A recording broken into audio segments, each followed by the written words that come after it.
ଭୂତର ଅସ୍ତିତ୍ୱକୁ ନେଇ ଆଜି ବି ଅନେକ ତର୍କ ବିତର୍କ। ଆଜିର ଏହି କାହାଣୀ ଏକ ସତ୍ୟ ଘଟଣା ଉପରେ ଆଧାରିତ। ସେତେବେଳେ ମୋ ଦାଦା ମହାବିଦ୍ୟାଳୟରେ ପଢ଼ୁଥିଲେ। ପରୀକ୍ଷା ସମୟରେ ନିଜ ବନ୍ଧୁଙ୍କ ସହ ମଧ୍ୟରାତ୍ରି ଯାଏଁ ପାଠ ପଢ଼ି ସାରି କହିଲେ, ସେତିକି ଥାଉ, ଚାଲ ସାଙ୍ଗ ଶୋଇପଡ଼ିବା। ହେଲେ ତୁ ଭୋରୁ ମୋତେ ଡାକିଦେବୁ, ଆମେ ମିଶିକି ପଢ଼ିବା। ଏତିକି କହି ଦୁହେଁ ଶୋଇପଡ଼ିଥିଲେ।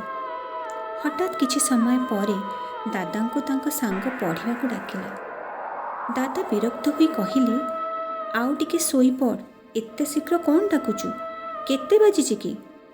କିନ୍ତୁ ତାଙ୍କ ସାଙ୍ଗ ମୁହଁରୁ ସେ କିଛି ଉତ୍ତର ପାଇନଥିଲେ। ବାରମ୍ବାର ତାଙ୍କ ସାଙ୍ଗ ତାଙ୍କୁ ଉଠାଇବାରେ ବ୍ୟସ୍ତ ଥିଲା। ଦାଦା ବିରକ୍ତ ହୋଇ ଉଠି ପଡ଼ିଥିଲେ।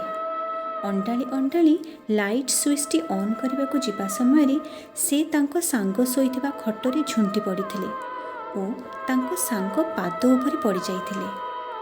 ସେ ହାତରେ ସ୍ପର୍ଶ କରି ଅନୁଭବ କରିଥିଲେ ତାଙ୍କ ସାଙ୍ଗ ଶୋଇଛି। ତାହେଲେ କିଏ ତାଙ୍କୁ ଡାକୁଥିଲା? ଏତିକି ଚିନ୍ତା କରି ସେ ଅନେଇ ଦେଖନ୍ତି ଝରକା ସେପାଖରେ ସ୍ମିତ ହସ ଦେଇ ଦଣ୍ଡାୟମାନ ଥିଲା ଠିକ୍ ଦାଦାଙ୍କ ସାଙ୍ଗଙ୍କ ପ୍ରତିରୂପ। ଦାଦା ବୋଉଲୋ କହି ଚିତ୍କାର କରି ସେଠାରେ ଅଚେତ ହୋଇ ପଡ଼ିଯାଇଥିଲେ। ସେଥିପାଇଁ ଜେଜେମା କହୁଥିଲେ, ଆଗାମୀକାଲିର ଯୋଜନାକୁ ମଧ୍ୟରାତ୍ରିରେ କାହା ସହିତ ଆଲୋଚନା କରିବା ଅନୁଚିତ।